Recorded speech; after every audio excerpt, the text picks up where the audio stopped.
Ladies and gentlemen, boys and girls, this is Bien, all the way from Nairobi, Kenya, the 254. And I just spoke my truth on Afrobeat Intelligence. Afrobeats Intelligence Podcast. Afrobeat Intelligence. Democratizing African music. Hello, brother. What's good, Magic? I'm good. It's good to see you again. Happy New Year. Happy New Year. Yeah, man. And Happy New Year's. I remember the first time I interviewed you, then you were part of a group. Yes. It was in one of our offices, and we were all employed at Pulse then. And Pulse Nigeria. Pulse Nigeria, yes. I'll tell you something special about that day. Yeah. When we walked in, the entire office of Pulse Nigeria stood up and gave us a round of applause. Aww. And it changed our lives, man. For real? Yeah, you guys don't know what you did to us on that day. Oh, How thank it you. made us feel. It was one of those days when we were doing media and just going to different places the whole day. We were tired, we were cranky. But that's just switched up everything for us. Oh, Yeah. I'm happy to do that. Interestingly, the person in charge of this production, the head of production here, was also the head of production at Pulse then. Yes, we work with our own. Fantastic, man. Yeah. Yeah. But it's good to see you. Good to see you too, bro. How's Lagos treating you? Always a vibe. It's my second home. Yeah, but what's Yeah. special this time? You have a new album. Yes, I have a new album, the deluxe of the new album, Yeah. and a single now. That's in the yeah. deluxe Wahala. with Wahala, with one AG baby, Yeah, and Shine. and Shine TTW. Beautiful. Yeah. That's an interesting collaboration. I know. Yes. how did that happen? I was in a writing camp in Ghana, the Warner writing camp. Yeah. And then I was with Shine there at the camp. Actually, Shine and I just met at that session. The producer was a guy called Remy Baggins. Yeah, I know Remy. You know Remy? I know Remy. He's a Coolest friend. guy ever. Cool So Shine and I started working on the single, and then we thought we need something, like there's a missing link in the song. And I was just like, you know what? Let me hit up AG. And he came through like the flu. Oh, he flew to Ghana. No, like he came through like the flu. Okay. Amazing. It's a beautiful record. Thank you. Interestingly, when I try to share, so I like to listen to music with my people. So I think music is a shared experience. 100%. Yeah. So even when I'm enjoying it personally, I also love to enjoy it with my people, because then we could bond over it. Yeah. Just uniting under the banner. Memories around, Yes. Yeah. Yes. For you, do you do that? 100%. Like I remember my entire life Yeah. in songs. For real? Yeah, when someone tells me 1997, the first thing I remember is the song that was big in 1997. If someone tells me the year 2005, I remember my life through song. Yeah. I don't think we as a society we tend to think of music. We think of music as for its utility, of course, makes us happy, soundtracks our moments. But I don't think we fully explored music as a tool for marking time. Yeah. But I think art in general is the greatest tool for marking time.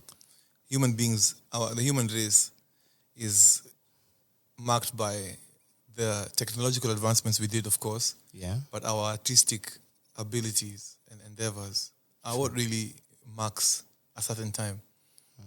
Yeah. So do you ever think of things like the Roman Empire? Exactly. The Roman Empire, And then sculptures. Yeah, those crazy. Even the Colosseum itself. exactly. It's a beautiful All work. art. Yeah. They did develop a lot in democracy at the time, philosophy. Yeah, Yeah, but the art is what really glistens. true. Yeah. True. Are you one of those people that's hung on like nostalgia, the past, especially when you think of humanity, the past? Do you ever think that we have had it better in the past than we do now? In terms of the quality of our expression and all of that. I say yes and no. In what way?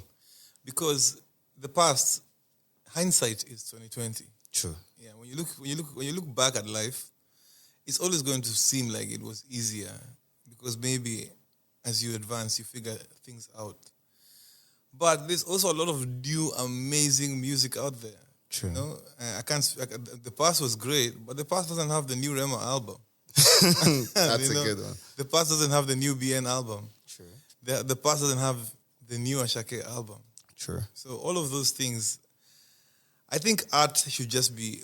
It's very unfair of us to look back and say we had it better in a certain era. Okay. Yeah, you had it good, Yeah. but the best is yet to come. True. That's a cool way. But nostalgia does a number on us, though. Nostalgia is cute, and artists actually are notorious for using nostalgia to bait the audiences into liking things. You know, we sample a lot of stuff. Yeah. We use sounds. We sometimes juxtapose our videos to be in a certain era. True. It's all very, very beautiful. I think where we are going is impossible to know where we're going until we know where we're coming from. True. So we definitely need. I feel like a great song Yeah. is a mixture of nostalgia and the futuristic element of it. True. Yeah. And then when you also think of art as a living, breathing thing, you'd also see that, you know, everyone builds on the work of others. Yes. Everyone. There's no new news in art. True. Everything has been done. So you just come and give more or less your touch. Yes. Yeah. That's interesting. I love music so much, and it's beautiful. And I know. Music, man. so I know you work in it. You have expressed yourself for the most part of your life via music. But when you think of it, music, maybe as an abstract idea or you break it down to, or you deconstruct it down to like elements, vocals, DAWs, all of that stuff. How do you consider DAW? Yeah, that's what the DAW, that's what they use for, think of Logic. Oh, okay. Yeah, Logic is a DAW. So for you, when you think of music, what comes to mind for you as some? When I think of music, Yeah. what comes to my mind? Emotions, Yeah. you know, like messages, melodies, percussion, Yeah. rhythm, Yeah. vibration. True. Yeah. And In no particular order. Just all of them hitting you from different angles. then putting it all together to create one file. Exactly. One file. I think it's magical. It is. By the way, it's mad spiritual Yeah. to create something. It is even more mad spiritual when you put it on a record and then you sing it in a show and people sing back. It's crazy magical when people send you messages and tell you, yo, this song has done this for me in my life. I used this song on my wedding. This was my walking down the aisle song. I lost a brother and this song put me through a difficult time. All of that is just the magic of music. Sure. I imagine a world without music. It's impossible. That's- Like imagine COVID without songs. No way. Life would never be bearable, man. Music is everything. Yes. Yeah. And on this deluxe version of Alusa, Why Are You Naked? But why were you naked? So the title of the album is Alusa, Why Are You Topless? Topless. Yeah. Okay. So my name, as people know me in the village, is Alusa. Oh. Yeah, Alusa. I was named after my grandfather. What does it mean? Alusa means, actually, but you know, in my community, my tribe, we don't name people names with meaning. Okay. Yeah, we name what sounds beautiful to the tongue. For real? Yeah. So in the Luya community, there's many names that don't mean anything. It just sounds great. It sounds, Alusa. Alusa. This parts we have. Yeah, Alausa. Yes, we do. Everyone told me that. Yeah. Alausa, that's the seat of government in Lagos. Okay. Yeah, Okay. Yeah, like man. on the mainland. That's Yeah. where we all are. So first time I saw the project, I'm like, what's this guy doing? Alausa. Alausa. Then I looked at him like, this is not Alausa. It's Alusa. Alusa. Yeah. And in my Sauti Soul era, Yeah. there's a song we did called Nishike that was very, very controversial. Yeah. We were dancing topless. We were oiled up. The girls were going crazy. But everybody in Kenya was like, that's an abomination. People are so conservative. and we were the song was banned from radio. We were all like, we lost shows from that. No way. And just when we thought we were losing everything, we got our first booking in Nigeria, we got our first booking in Tanzania, we got our first booking outside the country. And that moment, the audacity it took us to be topless and to whine and to do all those things that made us uncomfortable is what took us to the next level. So now as I'm going to the next level, I'm bringing that audacity with me. Sure. And toplessness is freedom. My mom did call me at the time and she was like, Alusa, why are you topless? So I thought that's going to be good fodder later in my life. And it's come to rescue me now. Yes, it has. Well, music, it's weird how much of a reaction something as common as pairing semi-nudity with music, how much of a reaction it did. You guys didn't envisage that was an act of protest or something, or that would... I don't know, but I think at the time it was our form of protest. And it was very deliberate, by the way. We need to do a raunchy song. We need to take our fans to the bedroom because we've taken them everywhere, man. We've done the gospel, we've done we've done the club, we've done all the different places, and we've never taken our fans to the bedroom. Yeah. And that's where amazing happens. But toplessness is also vulnerability. You see, toplessness is vulnerability to the core. And with this first album that I was doing, I had to be mad vulnerable. Yeah. Because for the first time, I'm communicating what my philosophy is. Yeah. What my stand on many things is aside from the group. So I needed to be vulnerable. You know, I had to shed off my gangster points to sing a song that's a tribute to my wife. Wow. You know? That's lovely. Yeah. But there goes my gangster points. No worry, you get it back. You get them back, yeah. You get them back. And, but still on the same project, you have Sex and Marijuana with Miss Banks. You see? Got it back. Yeah. Got it back. Well done. So, I'm interested in something you have just mentioned. You talk about your philosophy. And for the first time, you are speaking solely for yourself with your voice alone. How does that process vary from what you did when you were part of a group? You know, as a group, you're never going to have, if the group is a democracy like Sauti Sol was, you're never going to have full creative control. However, we did agree on at least 80% of everything. And that's enough, But for the first time now, I'm by myself, and any decision I want to make, any decision that's made about this art is made by me. It's a great feeling. It is to have autonomy of thought and to be able to execute things much faster because you don't need the co-sign of 3 other directors, But do you miss your past? Of course I do. It was a beautiful season of my life. Yeah, all of my fond memories. It's like I said, hindsight is 20/20. When I look back at those years, those are beautiful times. And my past has reminded me to always enjoy the present because at that time I was busy worrying about the future. Yeah. And here I am in the future now, looking back at the past like, those were simpler times. Those are beautiful times. Sure. So I'm very conscious right now to enjoy.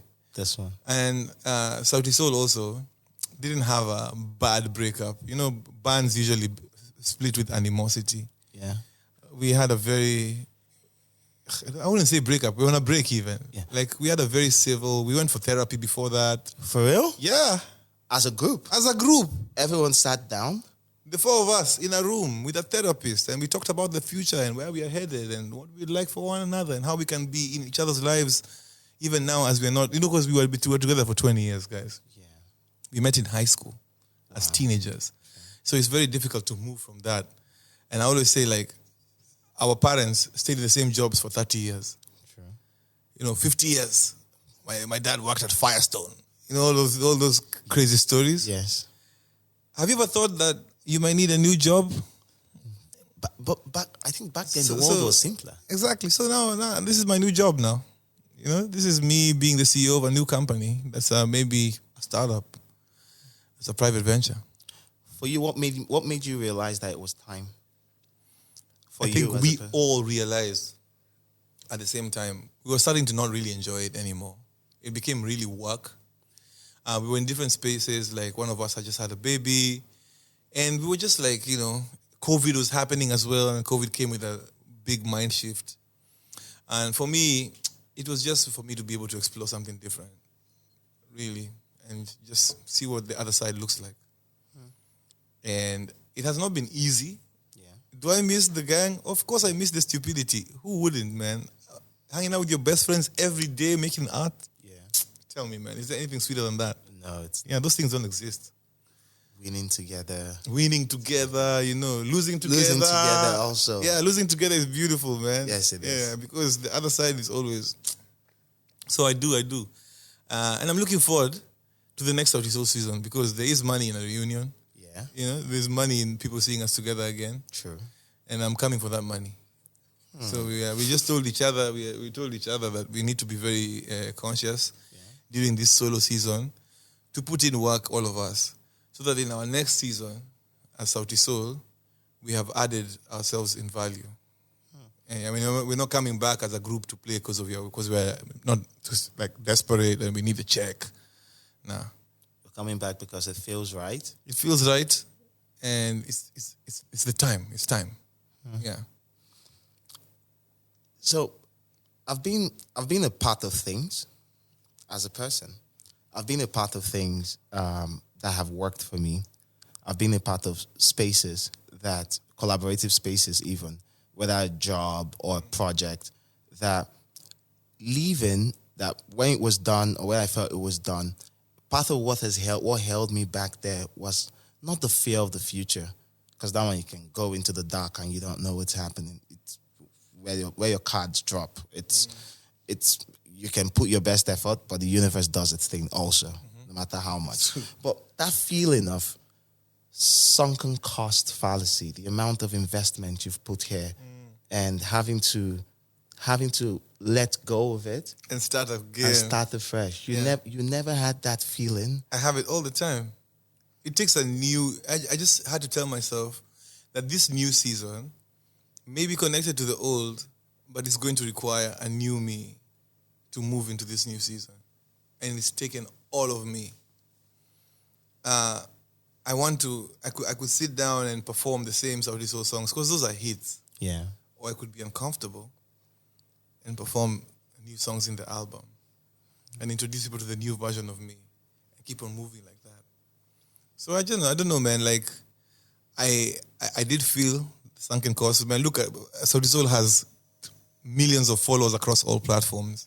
Now I'm building afresh, and I'd already cultivated that audience. But it's never felt like work. Okay. Yeah, it just feels like another day doing what brought me on this earth. And then as a creative, how do you then, as a creative, especially as a creative who's striking out on your own, how do you identify the next thing? Does it come to you? How do you pull it in? The next thing has to be just authentic and it has to come to me. But also I have to be in the right frame of mind to receive it. Because I'm just the vessel. What does it mean, being in the right frame of mind? What does that mean? Sometimes the universe, art is the universe talking to you through the artist. True. Yeah. And sometimes the artist, if the vessel is broken, then the art will not reach you in the same way, in the way it's supposed to. Yeah. So I need to make sure that I maintain a healthy mental space around me to make the best art, to be able to channel the best art. Yeah. So if I would expand this a little, so I do a lot of reading and studying. I can tell, man. into the nature of creativity. Because music, when you study music on its own, even though it's a great expression of creativity, but it's also a part of a wider thing, the art of expression. So no matter what you do. And when you boil it down, it comes down to ideas. So you talk about the universe, being in the right frame of mind for the universe to flow through you or to speak through you or to use you as a vessel. And it brings me to this theory I learned somewhere about ideas. So this theory is that ideas are a life form that exists parallel to us.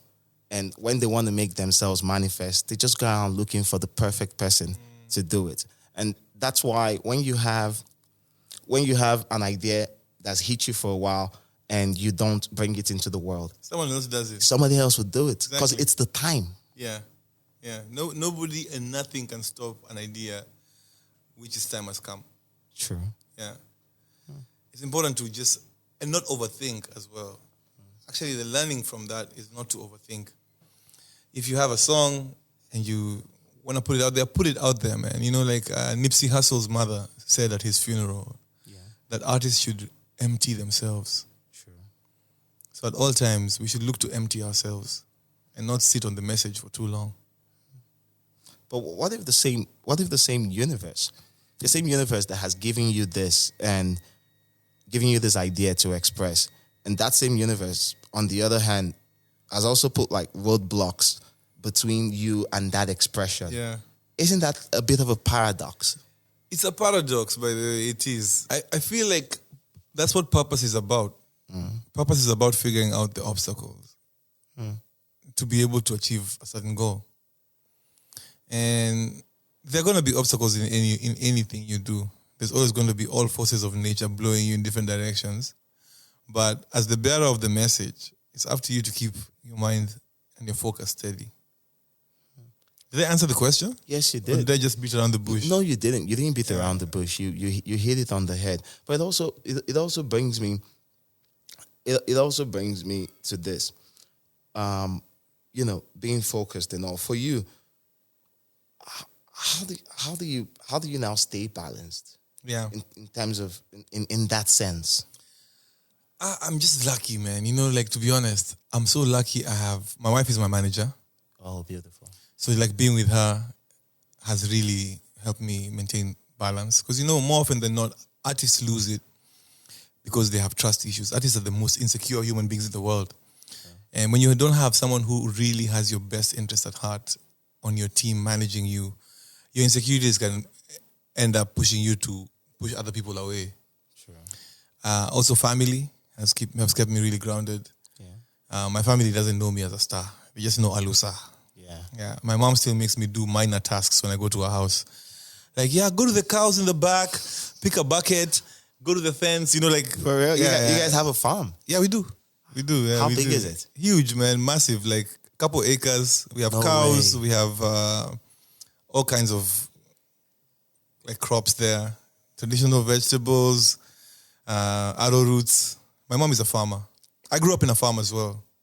Like, I know too much about plants and farming. I'm scarred for life. It must have been fun having a childhood where you have to interact with nature. Was it fun? It wasn't fun, no. At the time, as a child, it wasn't fun. And as an adult right now, I still don't want it. Like, I'm scarred for life. I'm done farming, guys. Yo, this one time, we used to have chicken. Yeah. And there was safari ants?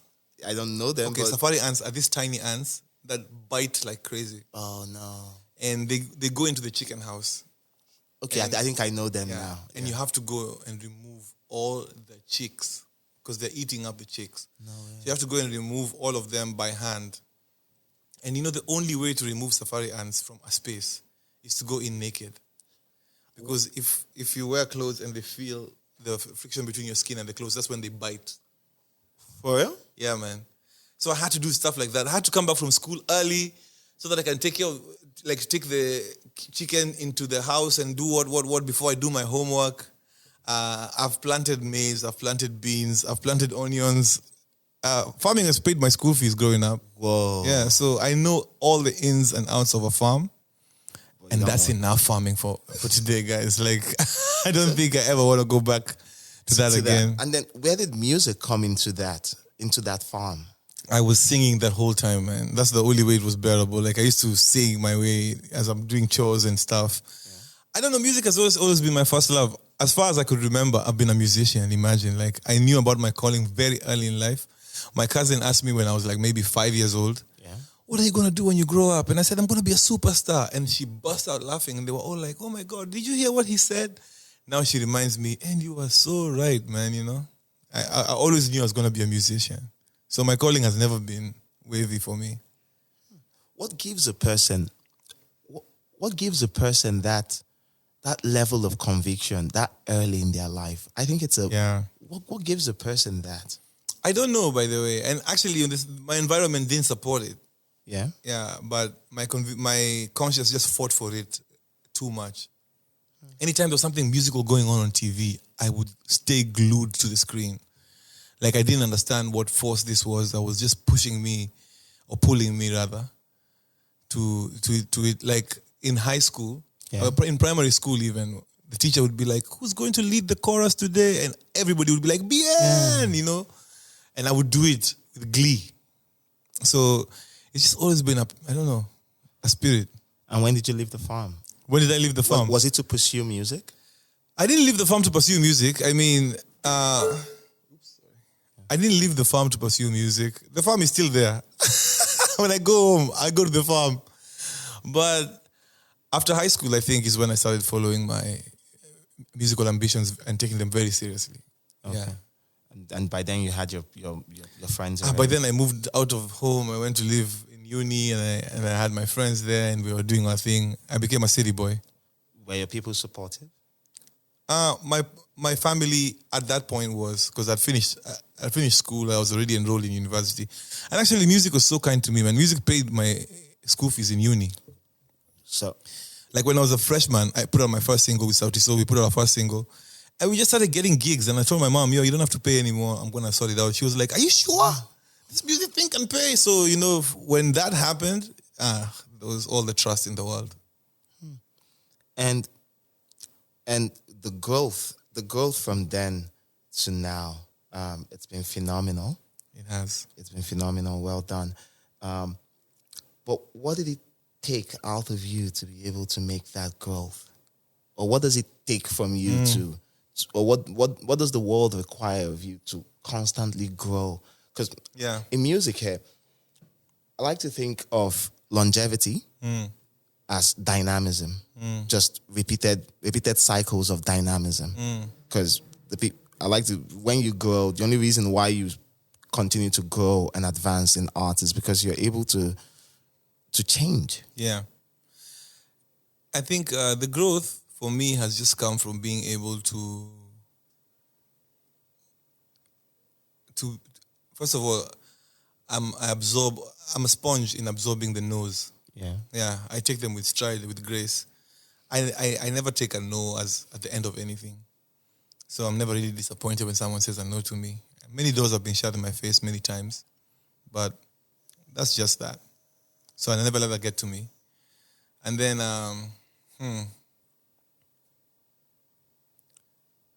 I think just the love for what I do, man. It's too much.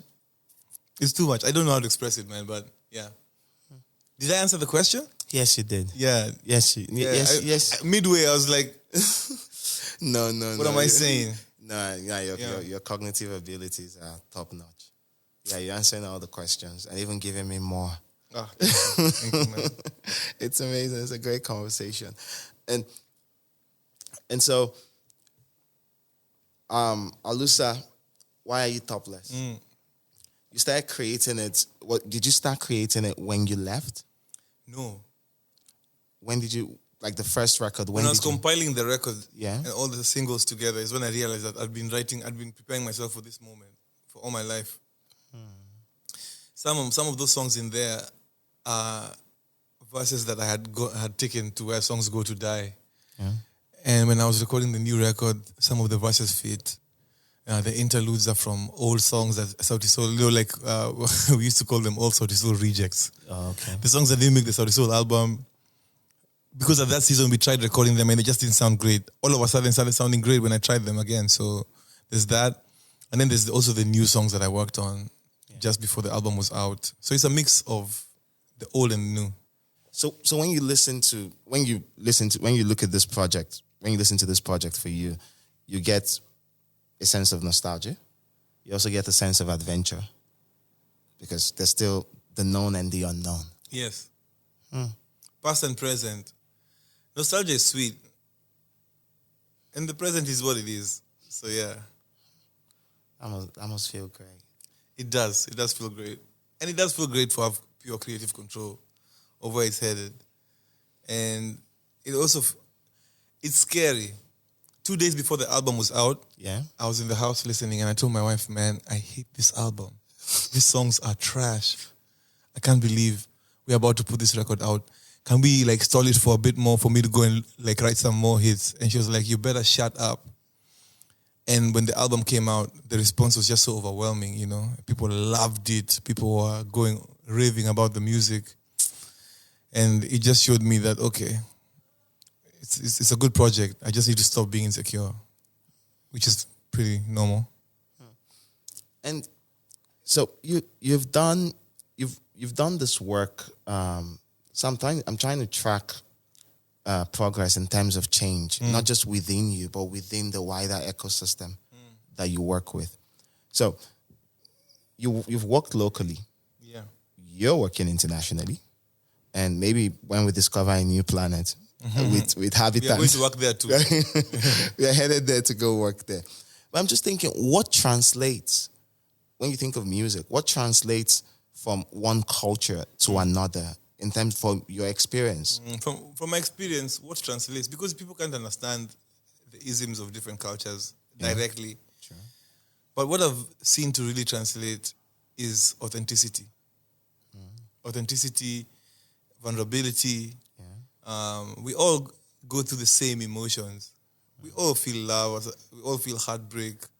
We all feel low. We all feel high sometimes. And so all of these things are what make life what it is. And if you put that in the music, you can never go wrong. I don't understand the Yoruba, but that Fuji song in Ashake's album, he's not going to miss me because it's so authentic, you know? I get some of my Nigerian friends to translate for me sometimes.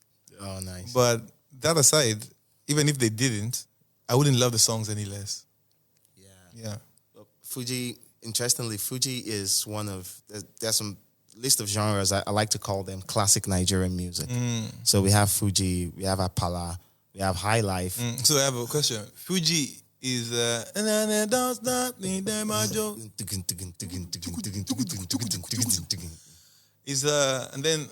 Apala is Apala disco.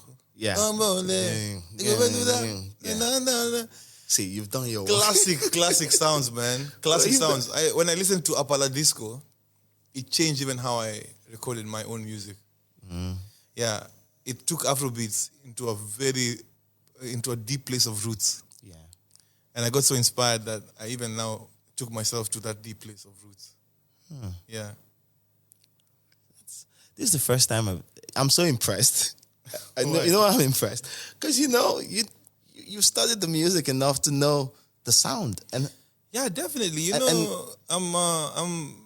I'm a student of music and life. Actually, that's what longevity is about. Longevity is about studying your environment. Yeah. As a human being, the human beings who study their environments live the longest. If you make sense of your environment, you live longer than everybody else. So that's what I'm doing with music. I just love music to a level where I listen to all kinds of music. Everything.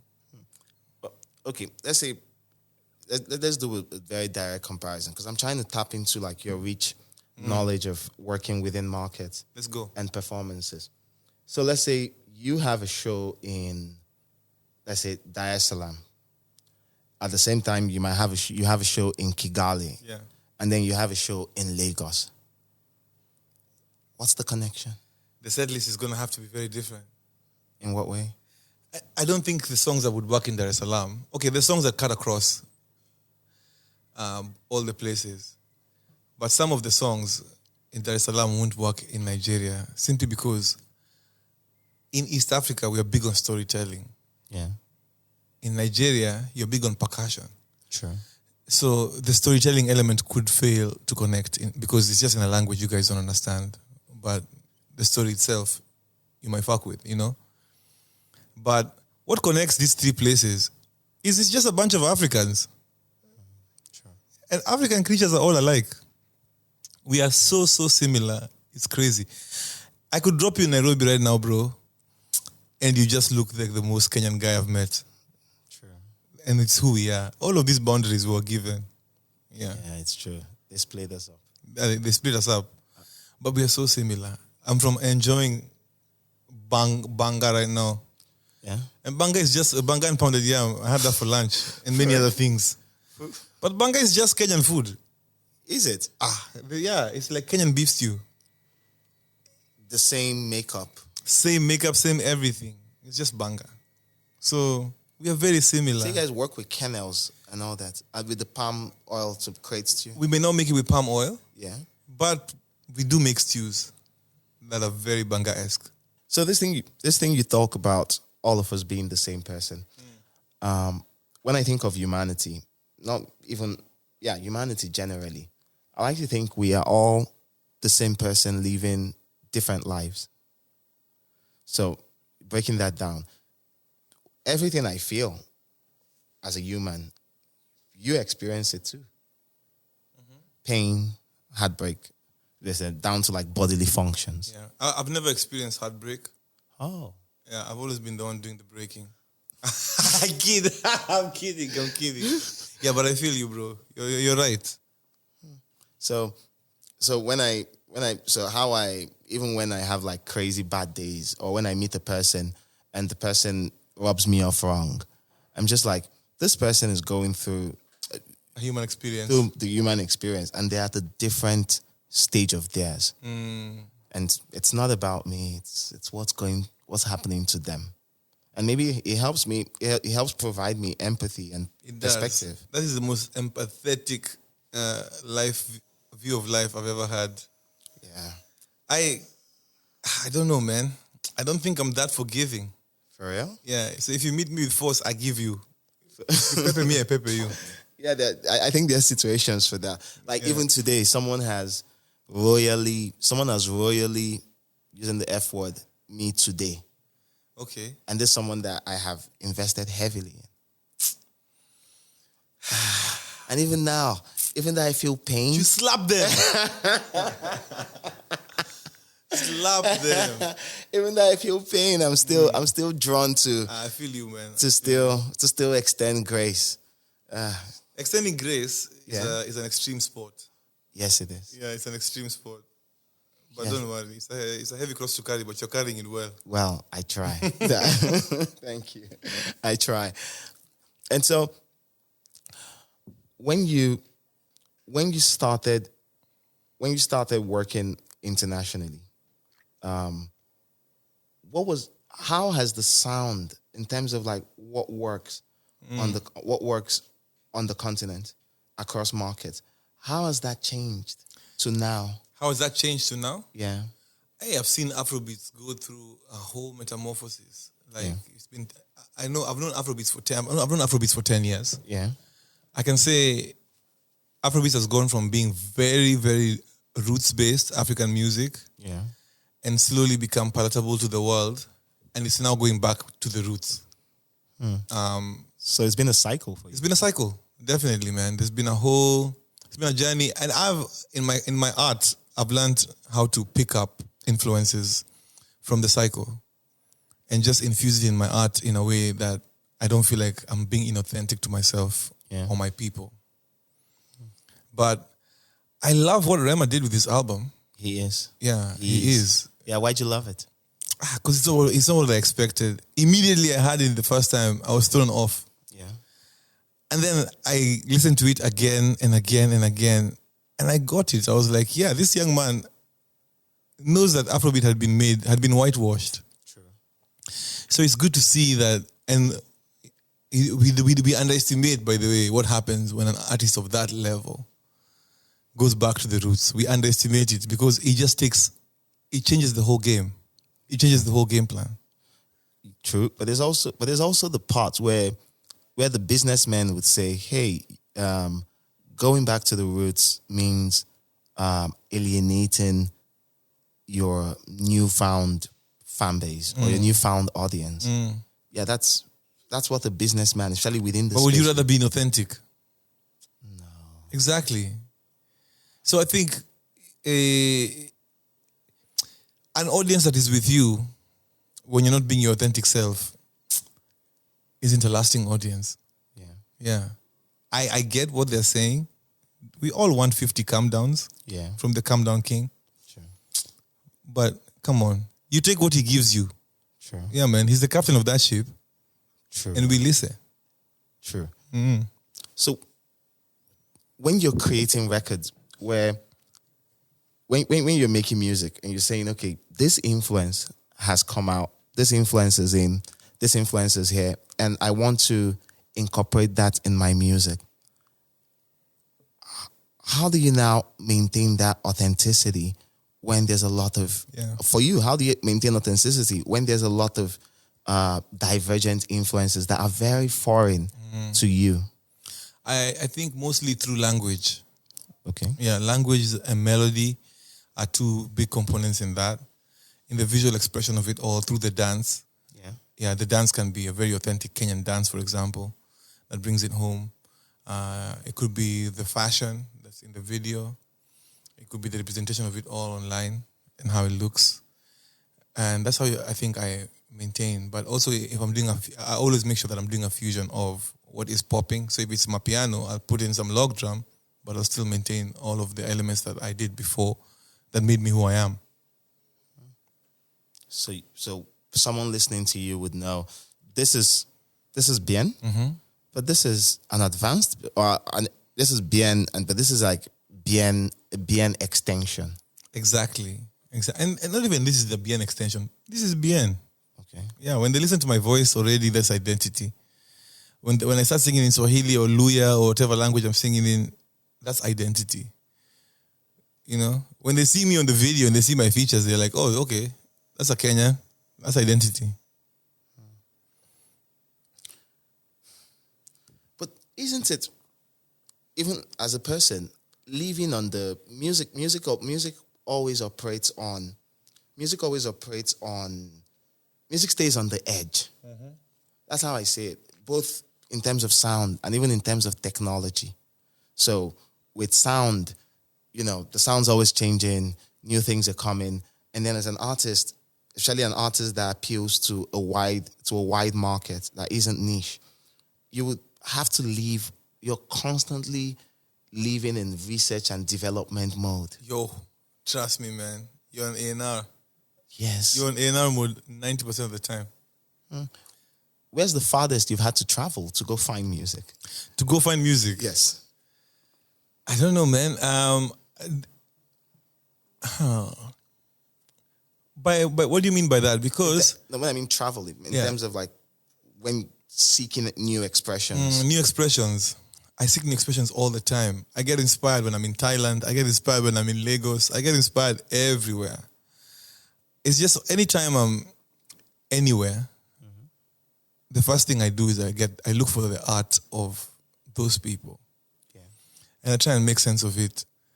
And not to use it in my world, but just to appreciate the values behind that art. When we were in Thailand earlier this year, I went to watch a Ladyboy cabaret show. For real? Yeah. It was amazing. Like those guys are super talented. It's a lip sync show, but it takes you through a journey of the history of Thailand. I left that show appreciating the Thai people on another level. Did I use any of that in creating new art? I don't know. Not yet, no. Because it's very different from what I do. Would I go watch it again? Hell yeah, I would. It was amazing. And you just begin to appreciate how art travels through time. And space. And what it means, especially when I love art that means everything to the people who are creating it. When I come here and I go to the shrine and Femi is playing Water or Femi is playing his catalog and I see Nigerian people going crazy for it, that always turns me on to that art, man. Like it's meaningful art. True. It's useful in their lives. Sure. Yeah. It gives it meaning and dimension. Yes. For Kenya, so for Nigeria, half the time when we think of our music history, we tend, because of how prominent Fela was or Fela is, we tend to use him as a touch point. And when you use Fela as a touch point, you're going to find things like protest art. You're going to find things like protest art, art as resistance, art as this. For Kenya, your music history, do you guys have that? We don't have a musician as potent in terms of the protest and everything. Yeah. because Kenya was in a dictatorship for 24 years. And that dictatorship really did a lot of harm to the music industry. In what way? It whitewashed a lot of our music, eroded a lot of our culture, and the president was just into choirs. Choirs? Yeah, choirs that sang about him. No way. Yeah, it was like proper Mao Zedong type, So those kinds of things have definitely affected. Because when we look for Kenyan musicians in the 80s, in the 70s, I'm like, where the hell were you guys when Fela was doing his thing? But you realize that they were really, really oppressed at that time, and there wasn't structure built for them to succeed. So over the years, of course, a lot of people have come up. There's an artist called Eric Wanaina, who put a song out called Inchi ya Kitu Kidogo, like the land of give me something small. And I think that was the first time we had a very revolutionary song. What does give me something small? What does that speak Kitu Kidogo, something small. What does it speak to? Give me something small it speaks to like corruption in government offices. You want a service done for you? Yeah, give me something small. Give me something small. So Eric Wenaina is the flag bearer of protest music in our country. And I say he's what Fela then was. Yeah. But that was maybe the year 2000, 1999. That's the first time someone could have the balls to do that, And how was it received? It was received very well. I don't know about his runnings with government. Cops were following him to his shows? Yeah, man, cops were following to his shows. Cops were turning off the music in places where he was performing. He didn't have it easy. But nothing can stop a revolution whose time has come. Because by the time he did that song also, that dictatorship was on a decline. Yeah. And that song was a big catalyst in the consciousness of people's minds and them overcoming that dictatorship. And generally, art in itself, the role of art as protest, art as resistance, art as that. Nigerians, we're very conversant with that. Because while Fela did a lot to our consciousness, and we always look up to him as a beacon. And over the years, I don't think Nigeria there's never been a Nigerian government that has been very popular. We've had fairly popular ones, but nobody has ever had the unanimous support of everybody. Isn't that what democracy is, though? It's impossible for a country of 200 million to have a general consensus on who they want to lead them. That's democracy promises you that. That's a lie. I don't even know if democracy is the best tool of governance for Africans. Yeah. Even now, as we speak, your people are resisting. We are resisting. We're on the streets. We're resisting bad governance. We're resisting a finance bill that was hurting us. We're resisting corruption in government, poor infrastructure, bad roads, poor health, sanitation facilities. We're resisting everything. That's where we're at. And what role is art playing in this? The art has been by far, the role of art in this revolution has been crazy because it's been the consciousness of the people, first of all. Yeah. Yeah, like all the protest songs that have been done since Eric Wanaina to date, including Sauti Sol's catalog that has had massive, protest songs, including music that I put out during that protest that ended up being used in the protest by the people who are protesting. For real? Yeah, man. It's just been a whole different experience, and seeing how dance also, because in the protest, people were dancing on the streets. Yeah. People were marching to parliament. People were dancing in front of the police. And dancing in front of the police who have live bullets and ammunition, that is the craziest form of protest I've seen in my life. That tells you the level where art is in people's hierarchy of needs.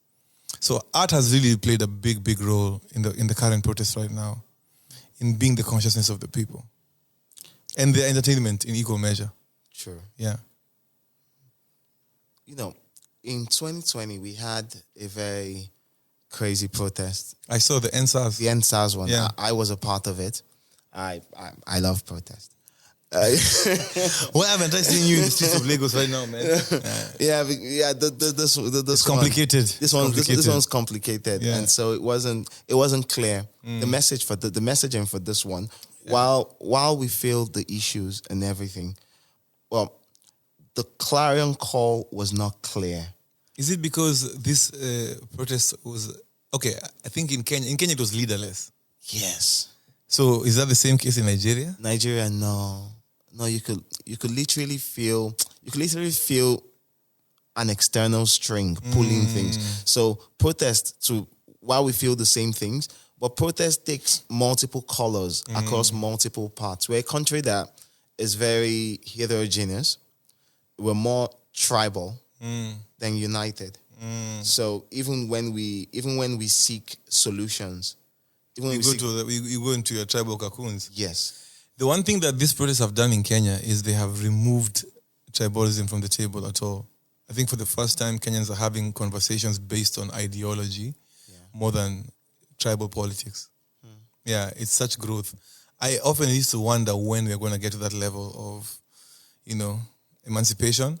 Yeah. I thought it would maybe 10 years, 20 years. But, a revolution is not a birthday party. It happens. Down here is different, man. I envy you guys. Even we ourselves here, we envy. No, but I feel like Nigeria will get to that point too. Life will become unbearable. Where Kenyans are at right now for them to go to the streets and not care if they die or not, life is unbearable. People are struggling. There are no jobs. It's the worst it's ever been. And I feel like when Nigerians get to their knees properly, they're going to come to the realization that they need to do something about it. It's just also a very, how can I say this? Capitalism is the biggest enemy of progressive revolutions. True. Yeah, because people have to go back to their livelihoods and their jobs. I'd rather be here shooting a podcast than being on the streets. But the day you can't air your podcast because the government has turned off the internet and stuff, you'll go to the streets. Yes. So until the day it touches you where it hurts the most. Very solemn. So I'm getting to it. Okay. I'm emotional about it. Don't worry. Yes, I'm emotional about it because I really care. I remember during the NSAS protest, I was on the street so that time was very interesting. So while I had never been particularly oppressed by the policing system, not particularly, but I could understand the plight of everybody else.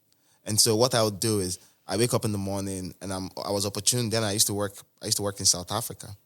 So, and around that period, I wasn't in South Africa. I was here.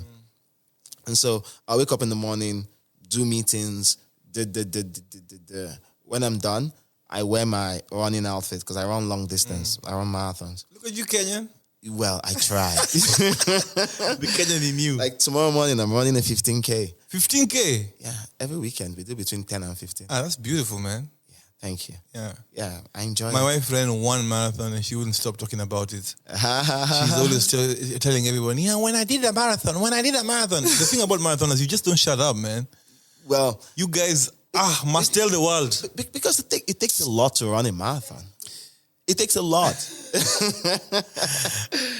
It takes a lot. It does. So I used to be 5 times the size. Wow. Yeah, I used to be very big. I used to be not chubby, big. And so when I started, it was running marathons was what helped me cut it all down. And so that level of stress, that level of deprivation, the level of discipline, and then you have to delude yourself every day because running, it's pain. It has to be the hardest thing in the world. It's painful. Yeah. So you delude yourself and try to extract joy from it. It's true. Yeah. And what it does for the mind is also crazy, man. It does. Squeezes you out. Yeah, it squeezes you out. But I think the mental strength I built in my running era, because I had an era when I used to run a lot. For real? Yeah. When was that? COVID. Yeah, 2019, 2020, 2021, I used to run every other day. And the mental strength I built at that time was insane. Yes. Yeah. Yeah. Because, it's lovely. So, something else we're checking. Thank you for the conversation. I appreciate it, man. But I've been a big fan of your podcast, bro. I watch it. Thank you. I watched Don Jazzy's episode. Thank you. Yeah, I've watched and I learned so much from watching your podcast. Thank you. Thank you so much, man. All the way from Kenya, guys, we're watching. Thank you. Yeah. So with me, I just try to make people. I like to make people like teach. So when I ask you questions about like navigating multiple spaces, do you know how many other artists or people who are looking to like walk in your footsteps, and they're like, okay, I don't know how to connect to the next guy. But when you say vulnerability and the humanization of the art itself, a lot of them will say, okay, this is what works. Yes. So it's a service for me, even beyond anything. And so I want to end with us listening to... Hey, on these Burna Boy headphones? Yes. Damn, man. I've been seeing these online, man. I saw them on his page. Yeah. So my partners, Oraimo, we're doing a special time capsule. Shout out to them. Shout out to Oraimo. They're doing a special time capsule. So we're checking out and reviewing. We're checking out and giving our experiences of how it sounds, how it feels, and all that. So you pick one song and then you can put it in. I feel like I can't listen to one song only. I'll stick to one song only. Well, if you're gun to your head, one song. Wahala. Okay. Wahala, let's go. I will play it from here. Bomb cut, like the packaging is bomb too. Yes, it is. It is. Okay. Bass. Yeah.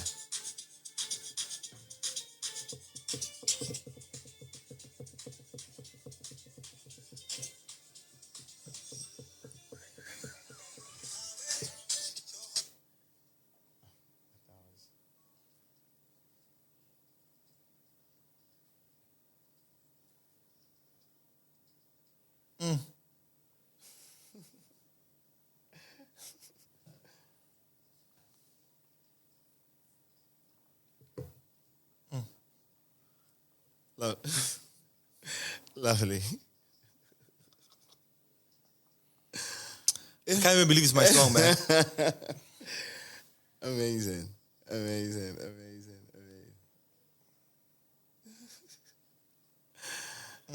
Lovely.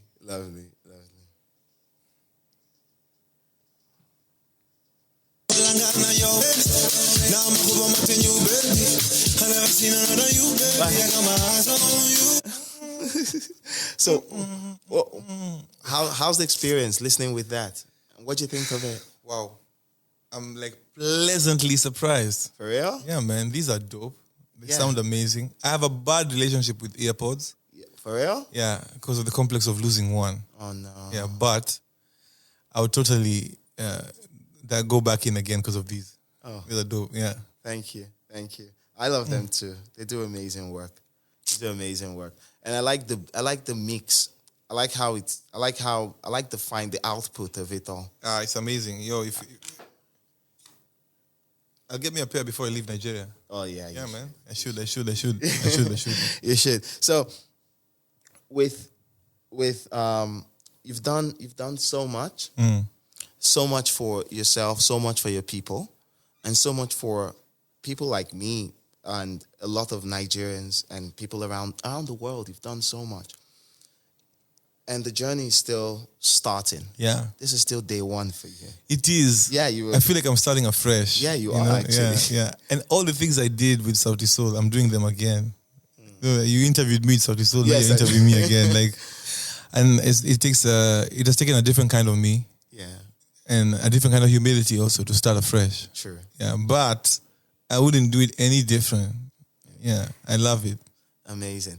But in all of this journey, this twists and turns and seasons and hills and valleys and ebb and flow. What do you keep for yourself? What's when it all passes away? What stays with you? What stays with me? Yeah. Memories. Yeah, I have built great friendships, great memories, disappointment, happiness. I think I've lived an amazing life that if I'm answerable to myself, I've done so well in terms of just maintaining, happiness through it all. Yeah. And that's beautiful. I think we should end on that note. Let's. Cool. Thank you for coming on. Thank you and congratulations on your podcast and your wins, man. Thank you. Yeah, I appreciate it. You're doing it for the continent. Thank you.